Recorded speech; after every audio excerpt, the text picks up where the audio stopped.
Senang sekali bisa berada di tempat ini. Terima kasih Pastor Andi Setiawan bersama dengan pastoral team yang sudah mempercayakan saya. Nama saya Michael Krisdion.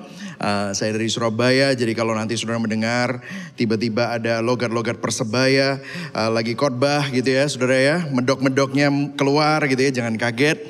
Saya menggembalakan gereja Gibeon Surabaya di Surabaya.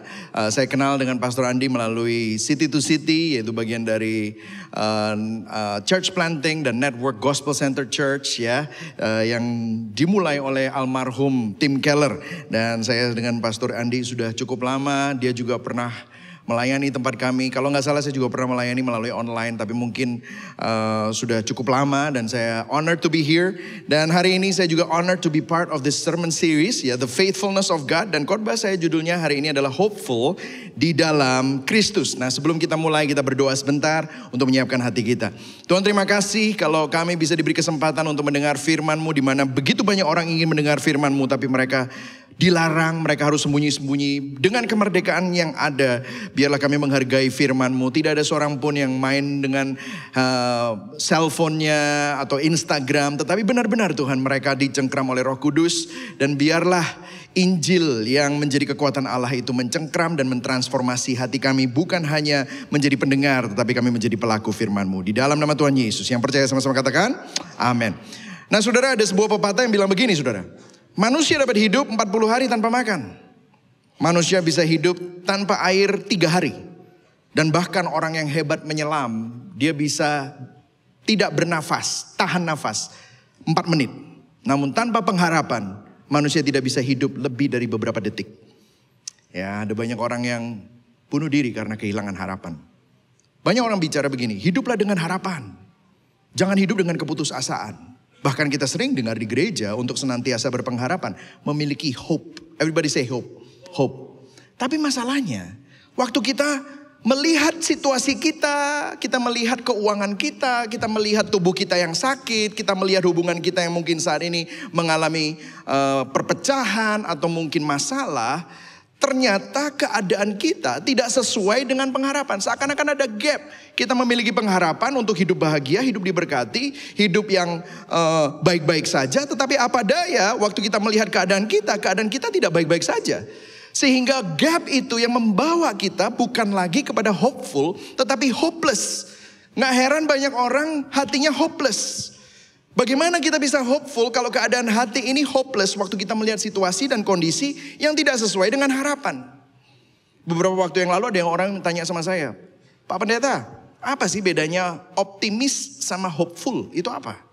Ada yang bilang ejaannya. Ada yang bilang, oh kalau hopeful itu bahasa agama. Kalau optimis itu bahasa bisnis atau bahasa sekuler gitu ya. Tapi apakah itu? Nah kita akan belajar hari ini dan teks kita akan diambil dari Lukas 7 ayat 11 sampai 17. Dan cerita kita hari ini bicara tentang Yesus membangkitkan anak muda di Nain. Kalau bahasa Inggrisnya ini adalah kisah janda di Nain, the widow of Nain. Dan khotbah saya terdiri dari tiga part ya, 3 poin. Situasi si janda Nain ini. Kemudian yang kedua, belas kasihan Yesus yang menyentuh janda Nain ini dan bagaimana reaksi orang banyak dan aplikasi dan implikasi Injilnya buat kita semua, oke?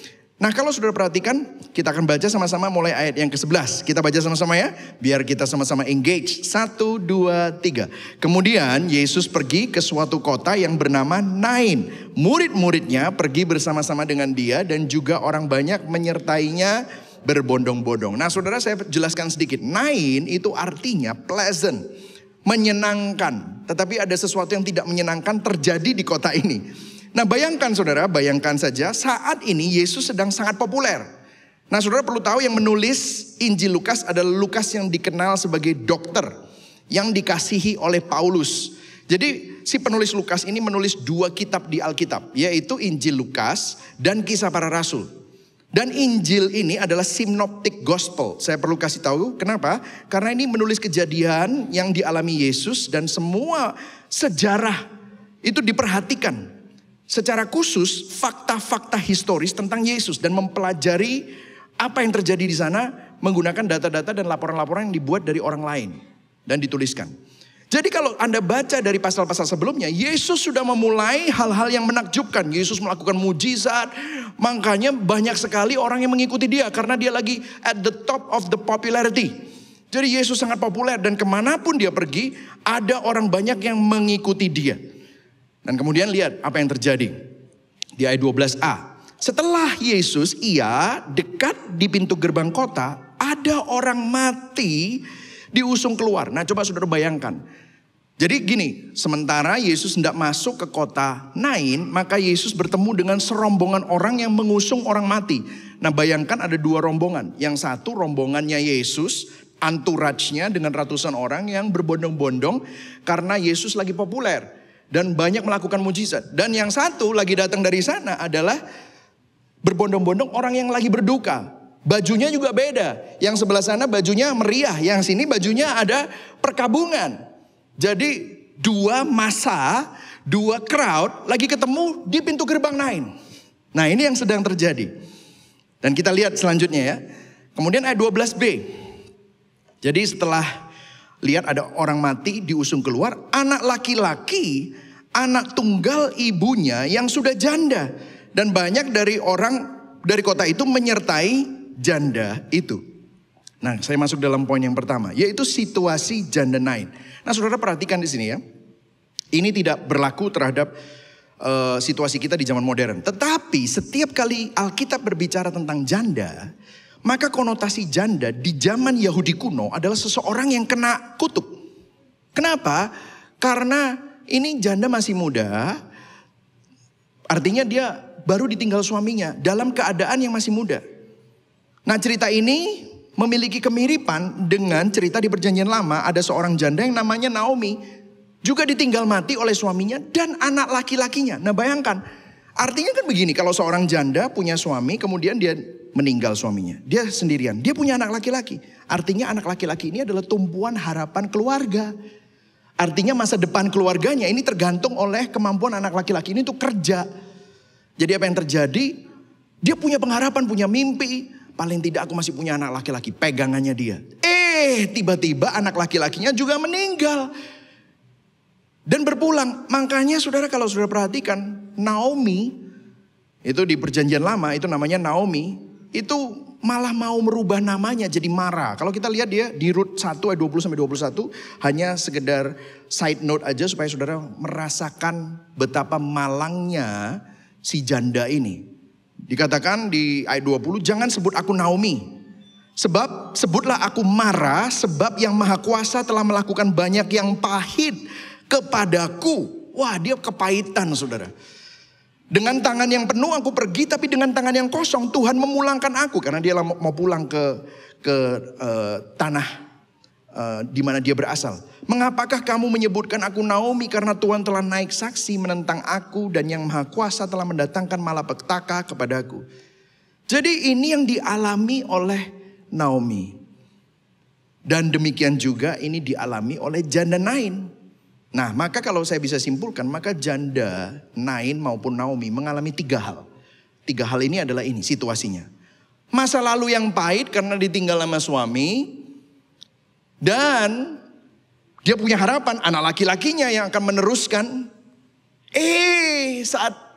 Saat ini juga menyakitkan. Kenapa? Tuhan ambil anak laki-lakinya. Artinya apa? Dia punya masa depan yang sangat suram.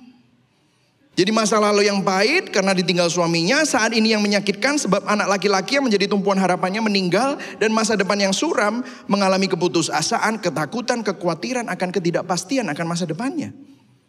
Nah saudara mungkin saudara mengalami apa yang janda Nain ini alami.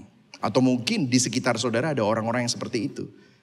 Bahkan saudara mungkin takut dan khawatir kapan ya ini bisa terjadi atas hidupku. Karena dalam seketika itu bisa terjadi kapan saja. Kita sudah merasakannya pada waktu pandemi. Orang yang baik-baik saja tiba-tiba dipanggil Tuhan. Apa yang terjadi? Baru sakit, masih baru telepon. Tiba-tiba udah pulang. What happened? Bahkan dalam kehidupan kita, kecenderungan kita waktu melihat musibah, waktu kita melihat kemalangan, kita melihat diri kita sendiri sedang mengalami banyak masalah. Pertanyaan yang sering terjadi adalah, why bad things happen to good people? Betul nggak? Mengapa hal buruk terjadi kepada orang baik? Kan saya baik, saya udah ke gereja, saya udah melayani Tuhan, saya rajin, saya udah memberi perpuluhan, saya ikutan small group, saya melakukan A, B, C, D. What happened? Why bad things happen to good people? Mengapa hal buruk terjadi kepada orang baik? Dan biasanya pertanyaan-pertanyaan seperti ini selalu muncul pada saat saya khotbah di universitas, khotbah di SMP, SMA. Dan saya tahu di dalam banyak sekali konseling-konseling saya, banyak sekali orang yang bertanya seperti ini. Mungkin saudara bertanya dalam hati, karena apa? Saya pernah nih ketemu sama orang tanya begitu, saya kecewa Pak tanya sama Pak Pendeta kayak begitu. Soalnya saya dibilang, mungkin kamu kurang perpuluhan gitu. Oh mungkin kamu kurang doa gitu ya. Oh mungkin kamu kurang sungguh-sungguh sama Tuhan. Pak saya udah perpuluhan, saya udah sungguh-sungguh sama Tuhan. Apa yang terjadi dengan hidup saya gitu ya saudara. Why bad things happen to good people? Nah pertanyaan ini sebenarnya adalah pertanyaan yang salah. Karena apa? Sebenarnya tidak ada orang baik di dalam dunia ini. Gak ada orang baik di dalam dunia ini. Loh Pak, tapi kan ada Pak, orang baik itu melakukan hal-hal yang baik. Makanya Tuhan gak melihat perbuatan tapi melihat keadaan hati kita. Banyak orang baik karena dia punya agenda. Untuk keegoisannya dia. Aku tak baik supaya dia nanti juga baik sama aku. Itu bukan kebaikan. Itu artinya dia ada pamrih. Ya kan? Jadi sebenarnya kebaikan itu tidak bisa disebut kebaikan kalau ada motivasi yang bukan kebaikan di balik kebaikan itu. Bingung gak? Ya, itu merupakan sesuatu yang bukan kebaikan. Why bad things happen to good people? Well, there's no good people. Firman Tuhan berkata di Roma 3 ayat 10 bahwa tidak ada orang baik, tidak ada orang benar, tidak ada orang yang mencari Tuhan. Kita semua orang yang bobrok. That's why jawabannya we're all broken. We are broken because of sin. Kita semua rusak karena dosa. Saya punya 3 anak umur 21, 16 dan 11. Tiga-tiganya waktu masih kecil lucu banget. Tapi apa yang terjadi waktu mereka grow up? Satu anak tiba-tiba bohong. Gak pernah saya ajarin bisa bohong. Saya sampai sebel. Dari mana kamu bohong itu? Satunya lagi dia mukul kakaknya. Kakaknya mukul balik. Saya bilang sama kakaknya, kamu minta maaf. Kakaknya minta maaf, yang kecil. Kamu mulai dulu, kamu minta maaf. Dia begini. Wih, melawan bapaknya. Sampai ngeliatin saya melotot, gak mau minta maaf saudara. Saya sampai mau keluarin itu, spank. Konsekuensi dosa, saya bilang gitu. Konsekuensi dosa, keluar gitu. Tetap gak mau minta maaf. Saya lihat, dari mana ini dia kayak gini. Baru saya ingat, ini dosa bapaknya ini. Bapaknya persis kayak begini. Ya kan? Saudara, anak kita gak usah diajarin, langsung berdosa. Yang harus diajarin apa? Sharing. Yang harus diajarin apa? Minta maaf. Yang harus diajarin apa? Baik sama orang, sopan. Tapi kalau gak sopan, seenaknya sendiri, egois, gak usah diajarin. Kenapa? We're all broken. Belum lagi, we live in a broken world. Seluruh dunia ini penuh dengan dosa. Kita baik-baik nyetir aja di jalan, baik-baik nyetir, ditabrak orang. Boom. Kita ngikutin lampu hijau, lampu merah, begitu hijau jalan, ada orang nyelonong. Boom, nabrak mobil kita, nabrak motor kita. Kita baik-baik bisnis, mau ngikutin peraturan, ada orang yang nyogok, ada orang yang jahatin, ada orang yang nipu. Apa yang terjadi? We live in a broken world. Sistemnya broken, dunianya broken, eksploitasi terjadi. Akhirnya apa? Bencana alam, global warming. Apa yang terjadi? We live in a broken world. Jadi kita tinggal di dunia yang jatuh dalam dosa, rusak dengan manusia yang berdosa, dan akibat dari dosa itu menimbulkan begitu banyak bencana dan begitu banyak masalah. Dan ini menimbulkan reaksi dalam hati orang yang mengalami penderitaan. Namun nasihat saya begini saudara, nasihat saya begini, jangan izinkan keadaan yang hancur merusak pandangan kita kepada Tuhan. Ini nasihat saya. Karena keadaan kita yang hancur dapat merusak pandangan kita kepada Tuhan. Akhirnya begitu banyak orang marah, kecewa, mempertanyakan kepada Tuhan mengapa semua malapetaka dan kemalangan ini harus mereka alami sehingga mereka nggak mau beriman lagi kepada Tuhan. Nah, tapi kalau kita perhatikan di sini ada sebuah kabar baik di ayat yang akan kita baca. Ada sesuatu yang menarik yang merupakan kabar baik bagi kita semua, yaitu di ayat 12a. Lihat ini. Ayat 13a. Dan ketika baca sama-sama apa? Tuhan melihat janda itu. Jadi kalau saudara lihat Tuhan melihat orang banyak, itu dia bukan cuma hanya melihat crowd. Saya melihat saudara sekarang, saya melihat 800 orang crowd. Saya nggak tahu nama saudara. Tetapi waktu Yesus melihat orang banyak, dia bukan hanya melihat orang banyak tanpa wajah. Beberapa kali tercatat dalam Injil bahwa Yesus melihat orang banyak. Yesus melihat bahwa mereka lelah dan terlantar seperti domba yang tidak bergembala. Bahkan kata-kata melihat di sini itu bahasa aslinya adalah horao. Artinya to see with the mind, spiritually see, perceive with inward spiritual perception. Jadi dia bukan cuma hanya lihat saudara dan tahu nama saudara, tetapi dia mau berkata kepada saudara seperti dia melihat janda itu, I see you, I feel your pain, I understand your sadness. Saya melihat engkau, saya merasakan apa yang kau rasakan, saya mengerti apa yang kau rasakan. Nah, apa yang kita bisa pelajari di sini? Dengar saudara, dengar. Nasihat selanjutnya adalah jangan definisikan teologimu berdasarkan situasimu dan kondisimu. Namun definisikan teologimu berdasarkan firman Tuhan dan dasarkan kepada karakter Tuhan. God is good all the time. And all the time, God is good. Saudara percaya enggak? Bukan berdasarkan keadaan kita, bukan berdasarkan pengalaman kita, bukan berdasarkan perasaan kita atau kekecewaan kita. God see you. Saudara, seringkali kita ini tidak bisa melihat gambar besar karena apa? Mungkin kita belum mengerti. Saya kasih sedikit ilustrasi ya. Anak saya waktu masih kecil, umur 1,5, harus menyelesaikan rentetan vaksinasi. Apa yang terjadi saya tahu. 2 hari kemudian, 2 hari sebelum saya kasih dia tahu tentang vaksinasi, 2 hari setelah itu dia akan mengalami 3 suntikan. Maka saya mau dia masih umur 1,5 tahun, gak ngerti banyak.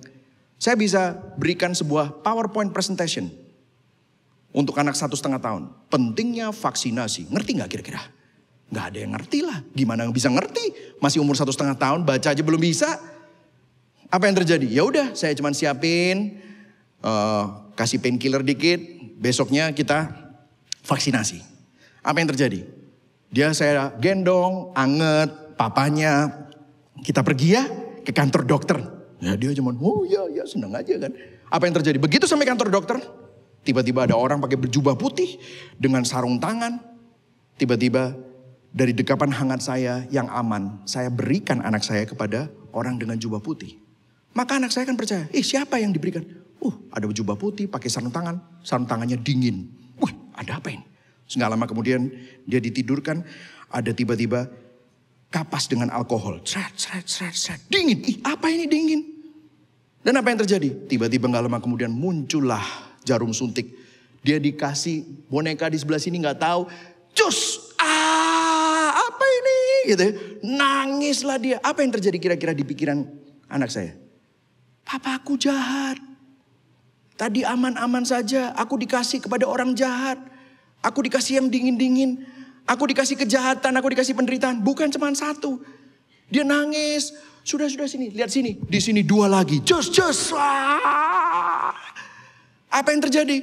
Saya sebagai orang tua mengizinkan, bahkan dengan rela memberikan anak saya untuk mengalami apa? Kejahatan seakan-akan. Penderitaan, tapi sesaat untuk kebaikan yang lebih baik. Hanya karena saudara tidak mengerti the whole story. Karena hari ini mungkin saudara mengalaminya, tetapi 5 tahun kemudian waktu saudara melihat ke belakang, ternyata ada kebaikan di sana. Jadi kadang-kadang hanya karena saudara belum mengerti kenapa, jangan kecewa dulu, jangan mengambil kesimpulan dulu. Tetapi teologi saudara itu bukan berdasar situasi dan kondisi, tetapi teologi kita harus berdasar apa? Firman. Harus berdasarkan karakter Tuhan. That God is good all the time. Dan Tuhan melihat saudara. Dan ini menunjukkan belas kasihan Tuhan. Masuk ke dalam poin yang kedua. Belas kasihan Yesus. Nah, saya yakin ini tidak ada yang kebetulan. Seringkali kita miss hal-hal yang detail ya di dalam kisah-kisah yang kita baca di Alkitab. Kalau kita perhatikan, Yesus jelas berencana untuk hadir di sana pada saat yang tepat. Saya akan tunjukkan kepada saudara sebuah peta. Kalau saudara perhatikan sebagai rabi besar, karena waktu itu Yesus sedang populer, Yesus mau memberitakan kabar kedatangannya. Betul ya saudara ya? Dia bisa saja pergi ke kota-kota besar di sekeliling kota Kapernaum. Karena ini Kapernaum menuju Nain. Kenapa kok ke kota Nain? Kecil. Kota ini kota kecil, bahkan bisa disebut desa pertanian yang kecil. Bahkan secara fakta, kota ini gak pernah disebut lagi di dalam Alkitab selain di kitab ini aja. Kapernaum ke Nain, by the way, itu bentuknya seperti ini ya saudara. 22 miles journey. 22 miles itu kira-kira 35 kilo. Dan jalan kaki itu jalannya seharian lebih saudara. Dan Kapernaum itu 600 kaki di bawah permukaan laut. Dan Nain itu 700-800 kaki di atas permukaan laut. Artinya jalanannya nanjak selama 35 kilo. Saudara pernah hiking 35 kilo jalanannya nanjak? Berat bro. Ngapain susah-susah? Kalau mau kampanye kan kota besar. Kalau susah paling tidak dapat suara. Betul ya saudara ya? Kan begitu. Kenapa kok dia ke kota Nain, kota kecil, kota pertanian dan gak pernah disebut lagi di dalam Alkitab. Tidak ada yang kebetulan. Artinya waktu tadi kata-kata ketika Tuhan melihat janda itu, artinya Yesus melihat janda ini bahkan sebelumnya. Yesus melihat bahwa anaknya mati sebelum Yesus membuat rencana. Dia tahu, I have to go to that town. I see you. I feel you. I understand you. Mungkin saudara seperti janda Nain ini. Saudara merasa gak ada yang bisa mengerti saudara. Saudara merasa gak ada yang bisa memahami apa yang sedang saudara alami. Tapi let me tell you, Yesus mengerti. Yesus melihat saudara. Yesus memahami apa yang sedang saudara lakukan dan alami. Dan lihat selanjutnya. Tergeraklah hatinya oleh belas kasihan. Jadi crowd ini ketemu sama crowd yang satu lagi. Waktu ketemu mereka, Yesus gak cuma bilang, kesian ya lu, turut berduka cita ibu. Yudas kasih duit. Gak gitu loh. Atau kalau enggak, Petrus tolong layani, saya tak melanjutkan perjalanan ya. Gak gitu. Atau tolongin ya janda ini, tolong diperhatikan penguburannya, kasih duit supaya paling tidak dia punya pesangon. Gak seperti itu. Hatinya ikutan hancur. Tergeraklah hati Yesus oleh belas kasihan. Itu compassion, itu bahasanya ada splachnazomai. Artinya great affection, inward parts compassion for someone. Sampai hatinya hancur dan mau mual dia, mual. Apa yang terjadi? Yesus merasakan akibat dosa, konsekuensi dosa. Ada kematian, ada kemalangan, ada hal-hal yang buruk yang terjadi atas kehidupan manusia. Itu semua karena konsekuensi dosa. Dan kemudian selanjutnya, dan ketika Tuhan melihat janda itu, tergeraklah hatinya oleh belas kasihan. Lalu ia berkata kepadanya, jangan menangis. Ini berbicara mengenai Tuhan mau menghibur kita. Tuhan mau menunjukkan bahwa dia mengerti. Saudara, manusia itu punya kecenderungan untuk dimengerti sebenarnya. Dambaan dimengerti. Saya sama istri udah menikah 22 tahun, ini jalan 23 tahun. Istri saya by the way ada di sini mendampingi saya. Tadi pagi saya tanya, kamu mendampingi saya 3 kali ibadah? Iya, waduh terharu saya. Tadi pagi juga saya didoain gitu ya. Sebelum khotbah gitu ya. Oh so sweet gitu ya.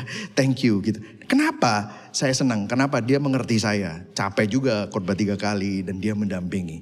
Nah waktu kita bertengkar, misalnya kalau bertengkar, saya tuh orangnya sukanya kalau bertengkar ngomongnya sportif aja. Udah minta maaf gitu. Kalau dia orangnya suka menjelas-jelaskan. Aku tuh tadi bereaksi seperti ini karena begini. Saya tambah marah. Udah gak usah banyak jelas-jelasin. Bilang sorry aja, udah beres. Nah saya, kalau saya yang salah, saya udah bilang sorry sampai 4 kali, 5 kali dia belum puas. Sorry-nya tuh kenapa? Saya jelasin, salah bukan itu. Saya jelasin lagi dari sisi yang lain. Nah itu betul. Kenapa sih kok penting sekali kayaknya buat seseorang untuk dimengerti? Karena memang itu adalah keinginan kita untuk bisa dimengerti orang. Makanya senang sekali kalau ada orang yang mendengarkan.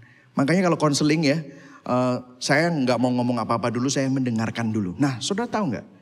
Kenapa kok Yesus itu datang dan dia tergerak oleh belas kasihan? Saudara berbicara bahwa sebenarnya demonstrasi belas kasihan dan penghiburan Tuhan yang terbesar adalah Yesus Kristus. Tuhan sebenarnya tidak perlu keluar dari tahta kemuliaannya dan masuk ke dalam sejarah manusia. Masuk di dalam hidup manusia yang terbatas. Lahirnya di kandang yang hina. Lahir di palungan. Lahir bukan sebagai orang bangsawan.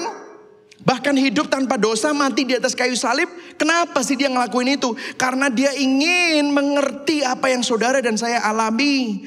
Kita semua adalah manusia yang sudah jatuh dan bobrok, yang mestinya tidak perlu dimengerti. Namun Tuhan begitu peduli dan serta merengkuh kerapuan kita untuk mengerti kita. Menjelma menjadi manusia. Untuk apa? Untuk mengerti apa yang saudara alami.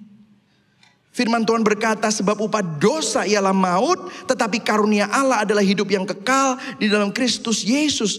Jadi Tuhan itu menunjukkan demonstrasi belas kasihan dan penghiburan adalah apa? Melalui pribadi Yesus Kristus. Dia nggak cuman kirim Alkitab, dia nggak cuman kirim kitab, dia nggak cuman kirim nabi, dia kirim dirinya sendiri. Yang setuju katakan amin. Itu adalah pemberian yang terbesar, saudara. Lebih daripada terobosannya, lebih daripada kesembuhannya. Dan kalau kita lihat ayat 14a, sambil menghampiri usungan itu, ia menyentuhnya. Dia menyentuh mayat orang itu. Dan sedang para pengusung berhenti. Yesus tidak hanya berbelas kasihan dan menghibur, namun dia menyentuh anak yang mati itu. Mungkin pada saat itu orang banyak terhenyak. Semuanya diam. Kenapa? Ini melanggar hukum Taurat, saudara. Dimana kalau orang menyentuh mayat, maka orang yang suci, orang yang tahir, itu langsung jadi najis dan harus masuk ke dalam karantina. Jadi kalau saya bisa ilustrasikan gambarnya seperti ini. Tiba-tiba dia menyentuh mayat itu. Boom! Wow, what happened? Semuanya terhenyak. Mungkin dua crowd ini lagi lewat, semuanya langsung berhenti. Ini rabi kok malah melanggar hukum Taurat, what happened? Tapi lihat apa yang terjadi. Lukas 7:14. Sambil menghampiri usungan itu, ia menyentuhnya dan sedang para pengusung berhenti. Ia berkata, hai anak muda, aku berkata kepadamu, bangkitlah. Maka bangunlah orang itu dan duduk mulai berkata-kata. Dan Yesus menyerahkannya kepada ibunya. Dengar saudara. Young man, I say to you, get up. Dengar. Pada hari itu, biasanya orang yang tahir menyentuh yang najis, maka yang tahir jadi najis. Orang yang suci menyentuh yang kotor, maka yang bersih dan suci jadi kotor. Tapi untuk pertama kalinya, yang tahir menyentuh yang najis jadi suci. Untuk pertama kalinya, yang bersih menyentuh yang kotor jadi suci.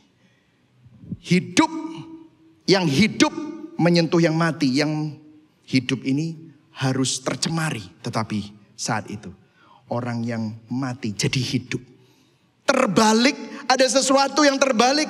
Inilah demonstrasi belas kasihan dan penghiburan Tuhan yang terbesar melalui Yesus Kristus. Bahwa dia mengalahkan kematian.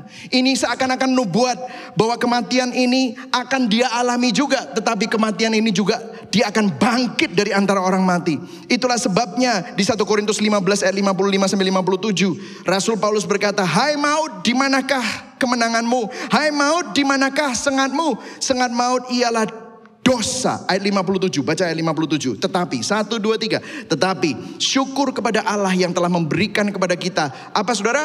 Kemenangan oleh Yesus Kristus Tuhan kita. Jadi kematian bagi orang Kristen bukan lagi sesuatu yang mengerikan. Kematian bagi orang Kristen justru adalah kesempatan untuk kita masuk dalam kehidupan kekal bersama dengan Yesus Kristus. Melalui kehadiran Kristus, Tuhan mengubah situasi yang hopeless menjadi apa saudara? Hopeful. Dengar saudara, waktu anugerah Tuhan menjamah kita. Waktu anugerah Tuhan menjamah anak yang mati ini, dia hidup. Waktu anugerah Tuhan menjamah saudara dan saya, tidak mungkin seseorang dijamah oleh anugerah Tuhan hidupnya tidak diubahkan. Waktu anugerah menjamah dan menyentuh kehidupan seseorang, orang itu pasti ditransformasi. Tidak peduli betapa hancur, tidak peduli betapa hopeless kehidupannya, tidak peduli betapa menyedihkan keadaannya. Waktu orang tersebut dijamah oleh anugerah Tuhan, hidupnya pasti berubah. Dan bukan hanya hidupnya yang berubah, bahkan orang-orang di sekelilingnya pun akan merasakan perubahan itu. Lihat apa yang terjadi. Kalau saudara perhatikan di ayat 16-17. Semua orang itu ketakutan. Dan mereka memuliakan Allah. Sambil berkata, seorang nabi besar telah muncul di tengah-tengah kita. Dan Allah telah melawat umatnya. Ayat 17, baca sama-sama. 1, 2, 3. Maka tersiarlah kabar tentang Yesus di seluruh Yudea dan di seluruh daerah sekitarnya. Komunitasnya pun turut merasakan perubahan yang terjadi yang disebabkan oleh anugerah itu. The grace of God will always transform you. Setiap kita sebenarnya kalau mau jujur, ada kehancuran-kehancuran dan kerusakan-kerusakan yang ada di dalam hidup kita. Itu diizinkan Tuhan karena Tuhan mau jamah saudara. Karena Tuhan mau bekerja dalam hidup saudara. Allah bekerja dalam segala sesuatu untuk mendatangkan kebaikan. Ada kebaikannya. Itulah yang dilakukan Yesus. Anugerah Tuhan mampu mengubah kesengsaraan kita menjadi kesaksian yang memuliakan Tuhan. Yang setuju katakan amin. Amin. Katakan pada kanan kirimu, ini buat kamu bro. Nah, amin saudara ya. Ini penting sekali. Saudara, saya akan memberikan sedikit ilustrasi yang terakhir. Mungkin saudara pernah mendengar tentang ini, tapi saya mau mengulangnya. Karena ini saya rasa merupakan sesuatu yang sangat appropriate. Yaitu, kalau saudara tahu ada sebuah, di Jepang ada karya seni porselen Jepang kuno yang sangat mahal dan berharga. Namun asal dari porselen yang berharga ini adalah sesuatu yang pecah, rusak, dan hancur yang akhirnya direstorasi. Namanya adalah art kintsugi atau dalam bahasa Inggrisnya golden joinery. Di abad ke-16, ini adalah seni Jepang kuno untuk memperbaiki dan merestorasi piring-piring, pottery, mangkok atau guci keramik yang udah pecah. Yang semestinya gak berharga dan layak dibuang. Gak bisa digunakan lagi. Namun kemudian semua kepingan-kepingannya dikumpulkan dan disatukan lagi. Dan diutuhkan lagi dan direkatkan dengan sebuah perekat. Yaitu perekatnya adalah golden joinery. Sebuah lacquer atau vernis. Dicampur dengan emas, perak atau platinum. Yang berfungsi seperti lem. Untuk merekatkan semuanya itu. Sehingga yang dulunya hancur mestinya dibuang tapi dikumpulkan. Semua kepingannya direkatkan. Dan menjadi sebuah art yang sangat mahal. Dan harganya jauh lebih mahal dan lebih bernilai daripada sebelumnya. Dengar saudara. Kita semua ini adalah orang-orang yang seperti janda Nain ini. Pecah, hancur, berantakan. Tetapi oleh anugerah Tuhan. Melalui karya Kristus. Apa yang hancur dapat dipulihkan lagi. Diutuhkan lagi dan bahkan dibuat menjadi baru. Bahkan nilainya jauh lebih daripada sebelumnya. Barang yang pecah semestinya udah gak bernilai. Mestinya dibuang. Mungkin ada dari antara saudara merasa sepertinya hidupku hancur dan hidupku dibuang. Tapi dengar, Tuhan tidak pernah membuang saudara. Anugerah Tuhan membuat saudara yang tidak berharga jadi sangat berharga. Listen, kita semua mestinya gak ada harganya. Kita semua semestinya bobrok, hancur dan layak dihukum. Tetapi Tuhan yang paling berharga rela bayar harga. Supaya saudara dan saya yang tidak berharga menjadi sangat berharga. Itu yang Yesus lakukan. Saudara, di dalam Injil secara spesifik Tuhan membangkitkan orang mati 3 kali. Anak Yairus, Lazarus, dan anak janda Nain. Mungkin Anda tanya, kenapa ya kok cuma 3 kali dan kenapa kok 3 kali ini ditulis? Jangan kaget, anak Yairus adalah anak kepala rumah ibadat. Pejabat. Ya jelas lah, kalau dibangkitkan akan menaikkan pamor Yesus, benar gak? Kalau Lazarus, sahabatnya. Tapi lihat, siapa anak janda Nain ini? Anak janda Nain bukan siapa-siapa. Gak diperhatiin orang. Mungkin saudara ngerasa, aku gak berharga, aku gak dianggap. Aku orang biasa. Aku dari desa. Aku anak rantau. Terbukti. Yesus peduli sama orang desa. Yesus peduli sama orang yang bukan siapa-siapa. Kalau saudara merasa hidup saudara hancur. Saudara ada kandidat di mana saudara bisa menerima anugerah Yesus Kristus. Saudara, saya akan tutup dengan ini. 3 hal yang ditakuti oleh manusia yaitu masalah fundamental semua manusia. 3 hal. Kejahatan, penderitaan, dan kematian. Ada orang yang bilang, Pak, manusia itu pada dasarnya baik. Masa? Saya tanya sama dia, kamu kunci mobil gak? Kalau parkir di mall, kunci mobil nggak? Kunci. Sebelum pergi ke mall, tadi rumahnya dikunci nggak? Kunci. Kenapa dikunci, Pak? Kalau semua orang baik, buka aja. Betul nggak, saudara? Kenapa kok kita ini selalu takut, was-was? Kenapa? Banyak orang jahat. Kalau kita baik-baik juga dijahatin orang gitu ya. Kejahatan, penderitaan, dan kematian adalah sesuatu yang sangat-sangat tidak bisa kita hindari. Saya kembali ke pertanyaan tadi, why bad things happen to good people? Memang gak ada yang good people ya, tetapi dengar. This happens actually, why bad things happen to good people. Kenapa hal buruk terjadi pada orang baik? Benar, ada sekali. Dengar, hal buruk terjadi pada orang baik hanya pernah terjadi sekali di dalam sejarah, yaitu di mana? Di salib. Yesus Kristus yang baik, yang benar, yang mulia harus mengalami hukuman yang jahat. Divonis bersalah meskipun dia tidak bersalah. Dia yang tidak mengenal dosa menjadi dosa. Dalam keadaan yang apa? Hina di atas kayu salib. Untuk apa dia melakukan itu? Supaya kita yang jahat, supaya kita yang bersalah, supaya kita yang hina dapat menerima kebaikan Tuhan, dapat menerima kebenaran Tuhan, dapat menerima kemuliaan Tuhan. Demonstrasi belas kasihan dan penghiburan Tuhan yang terbesar adalah Yesus Kristus. Beberapa bulan yang lalu saya melayani seseorang yang mengalami masalah besar. Seorang remaja belum genap 18 tahun, masih di bawah 17 tahun. Waktu itu dia datang dengan orang tuanya, kakaknya.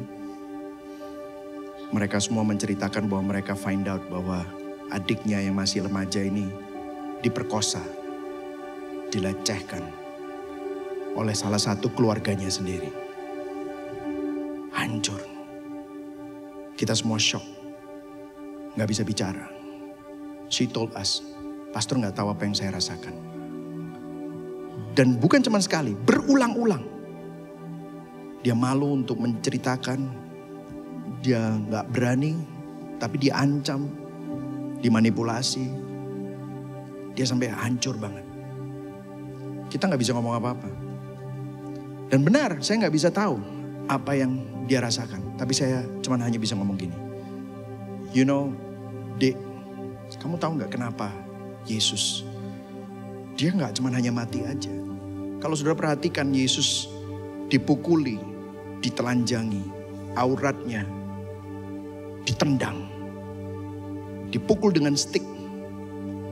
Bahkan waktu dia dikasih anggur pahit itu dengan sebuah kain yang semestinya dipakai untuk membersihkan pantat pada waktu orang Romawi buang air besar,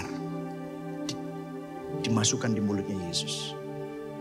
Dipertontonkan dengan ketelanjangan di atas kayu salib, dengan keadaan auratnya terlihat di mana-mana. Yesus dilecehkan.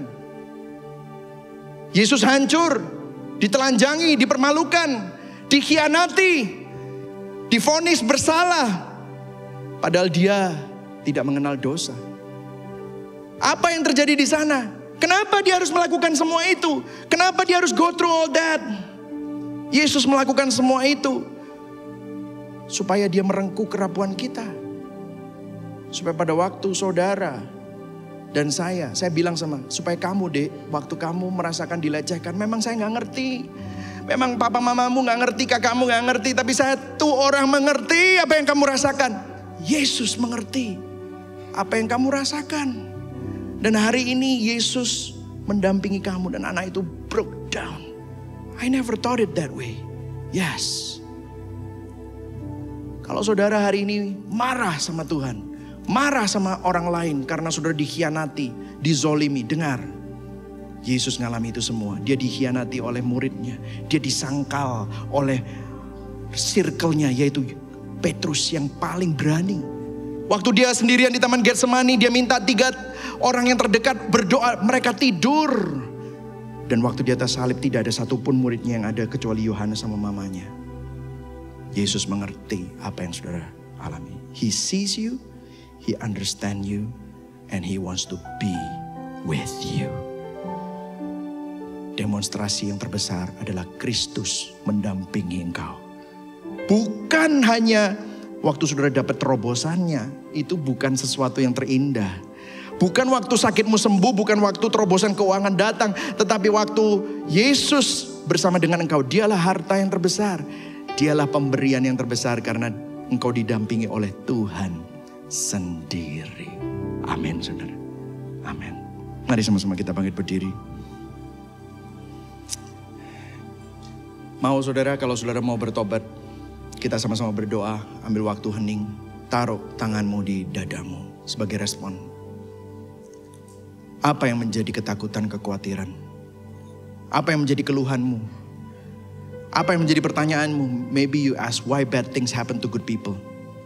Hari ini bertobat. Ingat, hanya karena kamu tidak tahu alasannya, bukan berarti alasannya tidak baik. Alasannya sangat baik.